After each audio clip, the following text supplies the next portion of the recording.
A man stands, his spirit deep,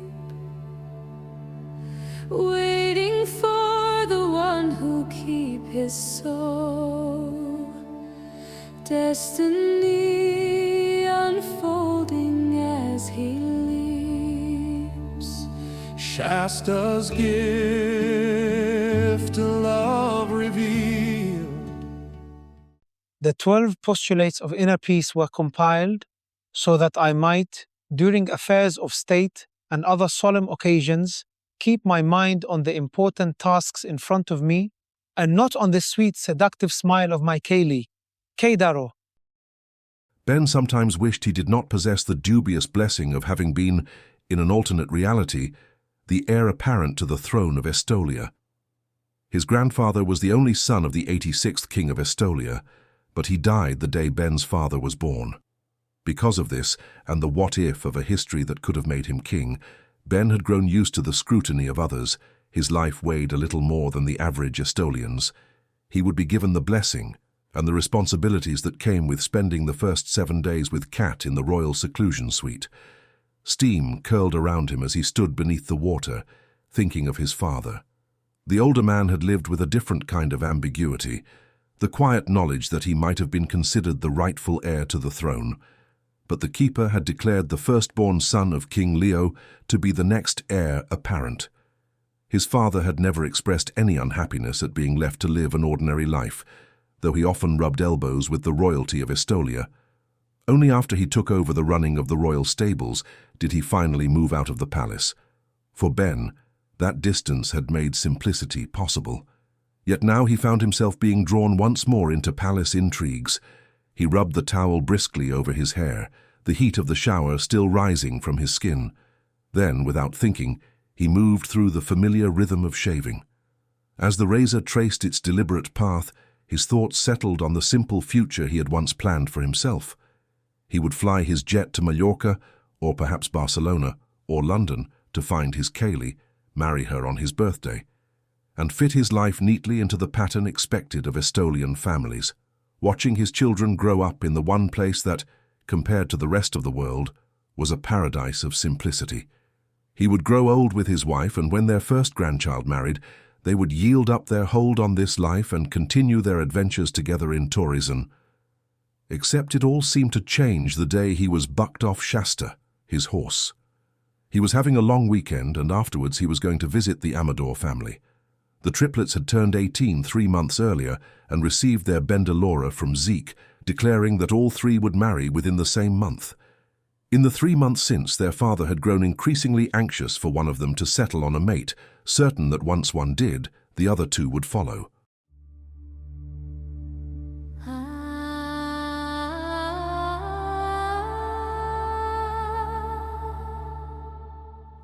Shasta, girl, He told the dapple grey mare. I think I am going to see if Kelsey Amador can keep my soul. You will. But he never got the chance to finish his sentiment, because Shasta dropped her head and threw her butt in the air, and he was so surprised he simply flew out of the saddle. Unfortunately, a mayberry tree stopped his progress through the air. He was leaning against the trunk, trying to count the stars whirling around his head, when his sister Angel came upon him sitting against the tree. Being a doctor, she wasted no time. In minutes, she was supporting him, leading him over to where her one-horse cart was parked. It was a short journey back to his home, where she helped him inside with her characteristic brisk efficiency. You will need several stitches, she said after examining his temple. While she stitched up the cut, he called and delayed the meeting with Kelsey Amador, planning to meet her in a week. Did you lose consciousness? She asked. Reluctantly, he told her he did. It was only a few moments, he argued. How do you know? She asked him. He had to admit that he did not know how long he was knocked out. You're grounded until the stitches come out, and after if I feel it's necessary. Angel stated. but He started to argue. They were already short of pilots. It would be a hardship for the airline to do without him. No buts, Ben. You are grounded. 5 days later, he was on his way to see Kelsey Amador, and Shasta was being difficult once again. He finally had her saddled and settled, ready to depart from his tidy bungalow, when a call came through directing him to the nearby Amador airport instead. The moment he turned her away from the Amador house and toward the control tower, she went from fractious to amiable, settling easily into a canter as he focused his attention on the airfield. During the half-mile ride, he noticed a red Beechcraft circling between the twin mountains. It was unfamiliar, not from Estolia. He knew every helicopter and airplane on the island, and this was not one of them. At the time, he had no idea he was already following his destiny, with a little help from Shasta.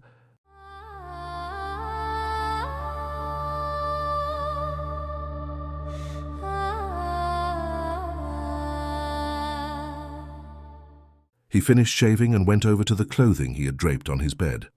With an economy of movement, he donned the dark slacks and green shirt, deciding against the purple tie. He brushed his hair, and after a moment, he turned off the light. Angel and Stuart were going to pick him up in their carriage, bring him around Montestoliana to the temple. Zeke had declared that it was best for the couple to forego any sort of family dinner. They would meet in the seclusion suite, have dinner there, and proceed apace. Before leaving the house, he paused to offer a prayer to deity. A quiet sense of inadequacy stirred as he thought of the extraordinary woman meeting him in the temple. He bowed his head. Deity, please guide me. Help me with Ekaterina Zamel. Help her to realize that I am the correct man for her. Teach her how to be gentle with my soul. Help me to be everything she needs in a man, everything my family believes me to be. He couldn't think what else to say. For all his talk of faith, he was still just a man hoping to be enough. After a moment, he realized he was stalling. It was time for him to face the woman who had declared her worthiness to keep his soul. The sun was already setting when he opened the door. Angel and Stuart waited for him, their 4 horses snorting in the traces. Ben walked up to the carriage and smiled at his sister. Angel was one of the best sisters a man could hope for. He had the strange distinction of being one of the few people in Estolia with older sisters, but no older brothers. Of his 4 sisters, only Melody was younger than him, along with his 2 younger brothers. How are you doing, brother? Angel asked him. He smiled at his sister and at her husband, then glanced at the rounded swell of her pregnancy. I'm fine. How are you? He asked. Her graceful hand came to rest on her abdomen. I'm great. She said, her voice warm. And I still have 6 more weeks. Where are the boys? With Misty. She said, smiling. Misty's dedication to children was well known in the family. I did not think you were planning on having any more children, he said to her. Deity knew I wanted more than 2 boys. She said. Stuart always felt cheated not to have some daughters. We're taking care of balancing everything out. She exchanged a knowing look with her husband, then grinned.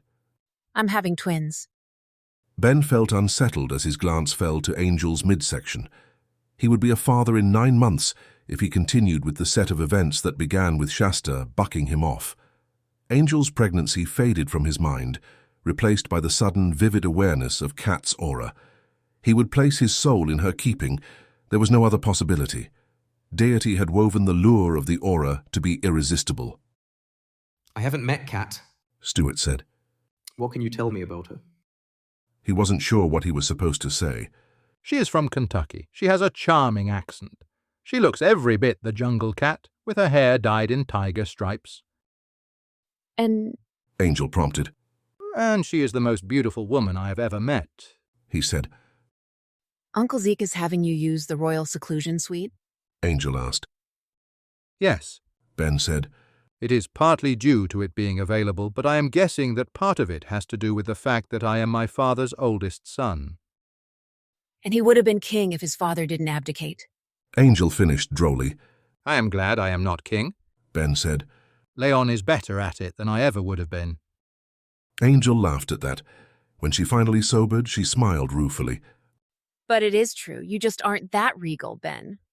Especially not with those eyes. He flushed. He was the only one with the peculiar aqua-colored eyes. None of his brothers shared them. Amber, grey, and silver were the common tones among the Zakarian lines. The carriage halted before the well-lit entrance to the temple. He inclined his head softly to the 2 statues of massive felines. During his acolyte year, he had made it a point to greet them every day, convinced that deity favored the stone bodies for naps, and that because of his daily courtesy, deity had guided him and ensured his success in study. He stepped down from the carriage, surprised that Angel and Stuart were not following. We were told this wasn't the time for family. Angel explained.